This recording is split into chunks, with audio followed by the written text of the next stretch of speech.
নিজৰ জীয়েকৰ লগতে ইমান এটা ডাঙৰ ভয়ংকৰ যে কাণ্ড কৰিব পাৰে এজন পিতৃয়ে, মানে ভাবিব নোৱাৰি। জীৱ জন্তুৰ নিচিনা হৈ গ'ল আজিকালি কিছুমান বাপেক।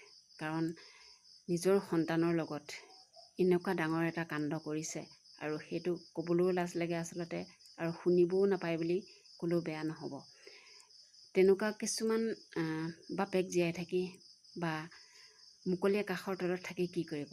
গতিকে তেওঁলোক তেনেকুৱা এচাম মানুহ, নৰপিশাচ বুলি ক'লেও বেয়া নহ'ব, দানৱ বুলি ক'লেও বেয়া নহ'ব, তেনেকুৱা দেউতাক এই পৃথিৱীত নহ'লেও ভাল আছে। আচলতে যদি ভাল কৰ্ম কৰি ভালকৈ ল'ৰা ছোৱালীক যদি পোহপাল দিবই নোৱাৰে, ভাল শিক্ষা দিবই নোৱাৰে, তেনেহ'লে সন্তান জন্ম দি আচলতে লাভেই নাই বুলি ক'লেও বেয়া নহ'ব। যদি নিজৰ সন্তানজনীৰ লগত অপকৰ্ম কৰিবলৈ হয় এজন পিতৃয়ে, চাওকচোন তেনেহ'লে সেনেকুৱা পিতৃ কেলৈ লাগিছে, আৰু তেনেকুৱা এজন পিতৃ থাকিনো কি কৰিব।